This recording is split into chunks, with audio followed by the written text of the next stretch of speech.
Episode 100. சில வருடங்களுக்கு பிறகு ஒரு அழகான காலை நேரம்.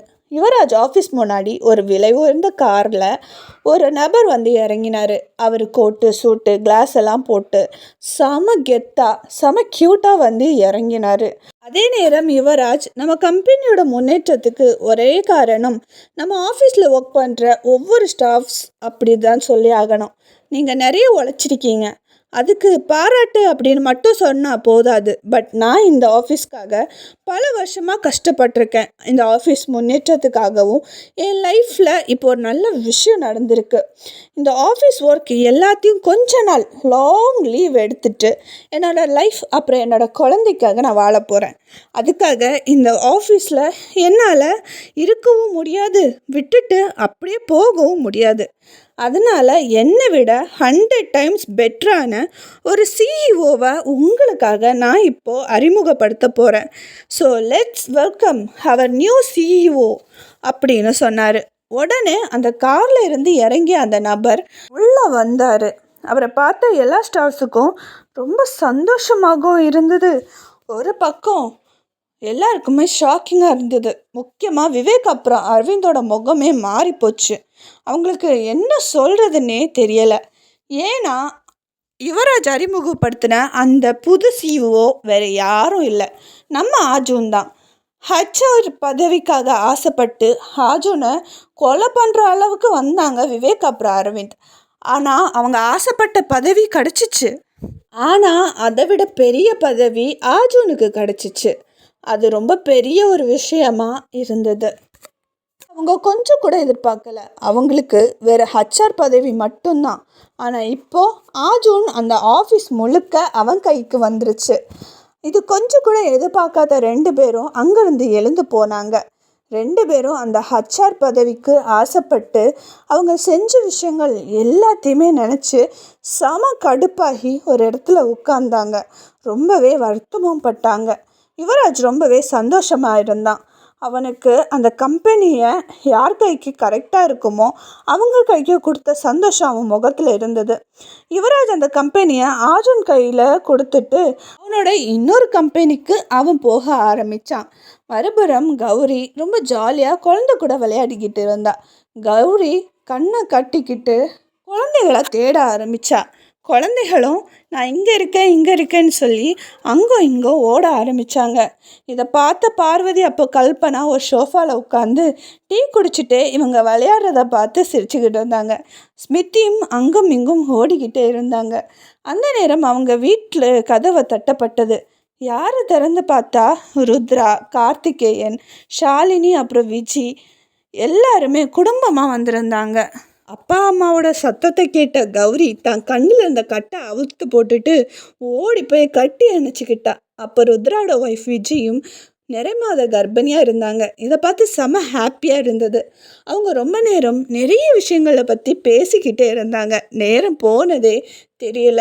ரொம்ப நாள் கழித்து ரொம்ப சந்தோஷமாக ஒன்றா நேரத்தை செலவிட்டாங்க. அதுக்கப்புறமா அவங்களும் வீட்டுக்கு கிளம்புனாங்க. இப்படியே ஈவினிங் ஆச்சு. ஆர்ஜுனும் வீட்டுக்கு வந்தான். ஆர்ஜுனோட பைக் சத்தம் கேட்ட உடனே நிலா ஓடி போனான். அதை பார்த்த குட்டி பாப்பா அப்பா அப்பா அப்படின்னு சொல்லிக்கிட்டே விழுந்து விழுந்து ஓடினான். அதை பார்த்த கௌரி சிரிச்சா. பாப்பாவை தூக்கிட்டு வாசலுக்கு போனான். ஆர்ஜுனை பார்த்த உடனே அந்த குழந்தை பா அப்படின்னு கூப்பிட்டுச்சு. உடனே ஆர்ஜுன் சிரிச்சுக்கிட்டே தங்கப்பிள்ளை அப்படின்னு கூப்பிட்ட உடனேயே அது 2 கையும் அவனை நோக்கி நீட்டுச்சு. அவன் கிட்ட கொடுக்கலான்னு போகும்போது அங்கேருந்து ஓடி வந்த நிலா பாப்பாவும் என்ன தூக்கு அப்படின்னு சொல்லிட்டு நின்னான். இதை பார்த்த ஆர்ஜுன் 2 பேரையும் பார்த்துட்டு சிரிச்சான். அதுக்கப்புறமா ஆர்ஜுன் வாங்கிட்டு வந்த திங்ஸை நிலா வாங்கிக்கிட்டா. அதுக்கப்புறமா 2 குழந்தைங்களையும் ஆர்ஜுன் தூக்கிக்கிட்டான். சொல்லப்போனால் இப்போது கௌரி 2வது குழந்தைக்காக ப்ரெக்னெண்ட்டாக இருந்தா. கௌரி முதல் குழந்தைக்காக சாவியே பார்த்துட்டு வந்தா. ஆர்ஜுன் இந்த குழந்தை நமக்கு போதும்னு தான் சொன்னான். ஆனால் கௌரிக்கு ஒரு ஆம்பளை பிள்ளை வேணும்னு ஆசைப்பட்டு இப்போது அவங்க மறுபடியும் செகண்ட் பேபிக்காக ரெடி ஆகிட்டு இருந்தாங்க. ஆனால் அவள் ரொம்பவே சந்தோஷமாக இருந்தா. அழகான குடும்பம், அன்பான கணவன், ஒரு குட்டி பாப்பா அப்படின்னு அவங்க வாழ்க்கையே சூப்பராக மாறிப்போச்சு.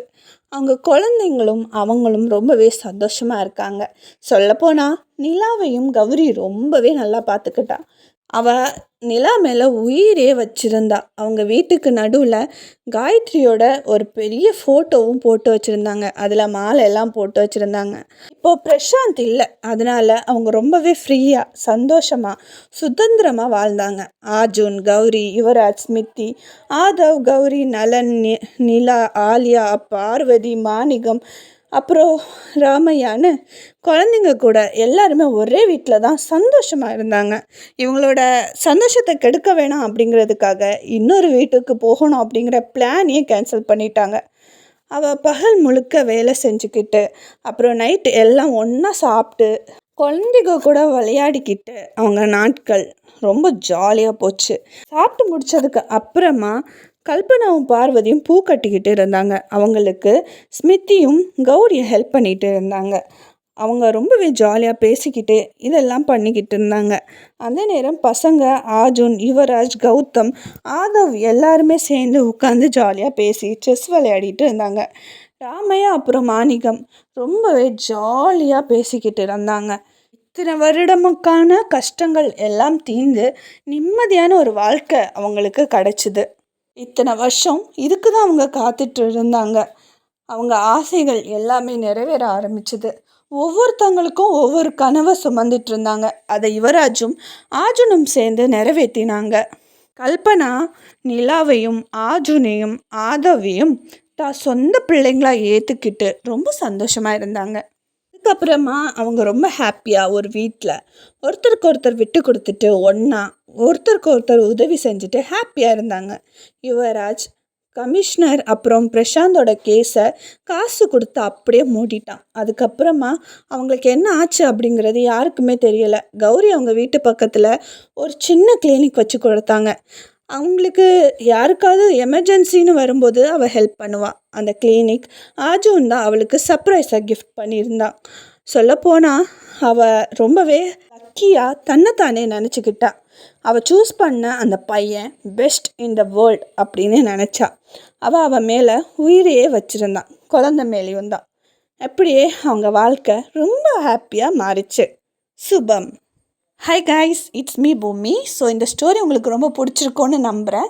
இவ்வளோ நாள் நீங்கள் எனக்கு கொடுத்த எல்லா சப்போர்ட் அண்ட் லவ்வுக்கு ரொம்ப ரொம்ப ரொம்ப தேங்க்ஸ். அண்ட் இந்த ஸ்டோரிக்கும் நீங்கள் கொடுத்த சப்போர்ட்டுக்காக ரொம்ப தேங்க்ஸ்.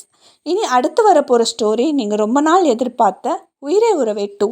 ஸோ அதுவும் நான் சீக்கிரமாகவே அப்டேட் பண்ண ட்ரை பண்ணுறேன். And thank you so much everybody. So அடுத்த ஸ்டோரியில் நான் உங்களை மீட் பண்ணுறேன். அப்டில் சைனிங் ஆஃப் பூமி. Bye bye and thanks for every thing.